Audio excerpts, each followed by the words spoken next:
Hey there everybody, the PTB for Chapter 23, the Ringu chapter has just come out, and I want to take this time to go over the new killer, the Onryo, examining her perks and her power. Now, this video won't contain any gameplay or footage of the killer's Mori.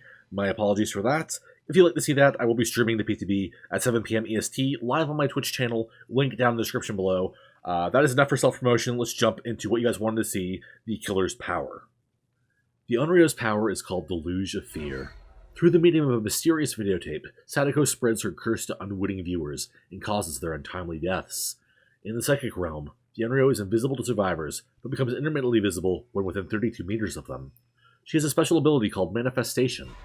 The Onryo must physically manifest to attack survivors. Press and hold the power button to manifest into material form in your current position. For a brief duration after manifesting, the Onryo will continue to be intermittently visible to survivors when within 32 meters. Afterward, she'll be fully visible when within 32 meters as long as she remains manifested. The Onryo can demanifest by pressing and holding the power button. She has another special ability called Projection. The Onryo can take material form by projecting herself through a TV. Press the ability button while looking at the powered TV to project into it, shutting the TV off in the process. All survivors within 16 meters of the TV gain condemned progress. A fully condemned survivor can be killed once downed.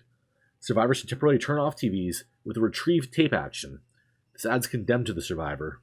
While holding a tape, the survivor can continue turning off other TVs, further gaining condemned for doing so. One specific TV will have its aura highlighted to the survivor. This TV allows the survivor to spread the Onryo's message by inserting their tape. Doing so removes some condemned progress. So, to summarize her powers, Manifestation is very similar to old school Freddy, where you were in the dream world, you can attack survivors until you came out of the dream world. It's a bit better than that, because you can just choose when to go in and out of it. And I believe when you're in the psychic realm, which is what it's called for the Onryo, you don't have a terror radius. So you're basically a stealth killer. For the projection, it's once again kind of like Freddy, the new Freddy, where you can teleport to generators. But instead of generators, it's TVs that are on the map. But basically, you can teleport to a TV, and there's a survivor near it, they gain a stack of condemned. Now, what is condemned? Basically, if you're not familiar with the Ringu, the original movie, or the American remake, The Ring, basically, if you watch the tape, you die within 7 days. Obviously, you can't really make that a DBD power, so instead of that, they gain stacks of condemned. And once you get all the stacks of condemned, I think it's 7, which makes sense. Basically, the survivor can be moried, killed by your own hand.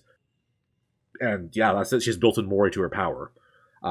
Survivors can, grab tapes from TVs to stop you from teleporting to them because they get turned off, but they'll get more condemned that way, and then they're forced to, go find the one TV, enter the tape into it, and then spread the Onryo's message to remove their condemned, basically delaying them from doing generators, or they risk the chance of being moried.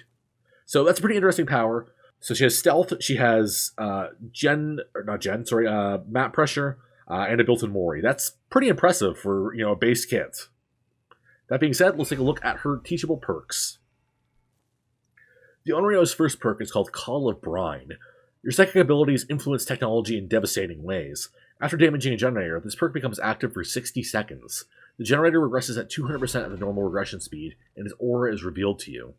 Each time a survivor completes a good skill check on a generator affected by this perk, you receive a loud noise notification. So this is actually a pretty decent perk. It's more or less Ruin, but not as a Hex perk. Now, it does have a few downsides. It's only active for 60 seconds, whereas Ruin will regress indefinitely until the totem is cleansed. But I think this is pretty strong. You could pair this nicely with Pop Goes the Weasel, go over to a generator, regress at 25% immediately, and then, it will slowly regress at 200% 200% regression speed on top of that. So I think you can do some really disgusting, gen slowdown builds with this. I think it's an okay perk, honestly. I think it's a pretty decent perk, and probably will see a bit of use. The Onryo's second perk is called Merciless Storm. Your horrible trauma is felt by everyone. When the generator reaches 90% progress, survivors working on the generator will be faced with continuous skill checks. If they miss or stop repairing, the generator is blocked for 20 seconds. Merciless Storm can only be triggered once per generator per trial. This perk is interesting. I think it will catch a lot of newer players off guard, players who struggle with skill checks, but for the most part, I don't think it's going to be that impactful. The best way I can describe this is, if you guys are familiar with the yellow glyphs, it's those skill checks, basically. You get like 5 or 6 of them in a row, and, if you miss, the gen's blocked for 20 seconds. I don't think it's going to see too much use because, skill checks aren't the hardest, unless you're in some kind of crazy skill check build with, like, Doctor or something, or you have, like, Hunter's Lullaby or something on top of it. Plus, you can only use it once per gen per trial, so it's not the most versatile perk, and I don't think we'll see too much use, but I'd love to be proven wrong. I always love to see changes in the meta, so hopefully we'll see more Merciless Storm. And finally, the Onryo's last perk is called Scourge Hook Floods of Rage. You form a psychic connection with the entity and alter the rules of the trial. At the start of the trial, up to 4 random hooks are changed into Scourge Hooks. You see their auras in white. When a survivor is unhooked from a Scourge Hook, all other survivors have their auras revealed for 7 seconds. So this is interesting. It's kind of like a reverse barbecue and chili. I don't think it's the worst. I don't think it's the best. But I can definitely see some stealth killers getting some value out of this. Paired nicely with Hex Plaything. Unhook someone, they have they're oblivious to your terror radius, and you see them for 7 seconds. This may be nice for, like, Hillbilly, maybe. You can traverse the map quickly.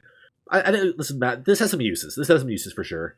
May not be super meta, but I can see some builds implementing this. Not my favorite Scourge Hook. I think I'd still rather run Pain Resonance if I had 1 slot, but it's not a terrible perk. So yeah, that more or less does it for the Onryo. I've only played a couple games with her, so I don't have, like, a good grasp on where I'd rank her in terms of a tier list.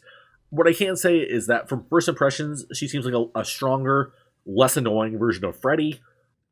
She has the stealth, like old Freddy. She has she's able to traverse the map very easily. She has a built-in Mori in her base kit. So she has a lot going on for her. She may not be the strongest killer, in my opinion, but I think she's definitely going to see some play. She's up there for sure. But let me know, what is your favorite perk that I've shown? What do you guys think of the Onryo in general? And as a quick reminder, once again, I will be streaming the PTB 7 p.m. EST. Link is down in the description. I'd love to have you guys, come drop by, say hello. The whole Twitch thing is working out kind of okay for me, so I'd love to see you guys over there.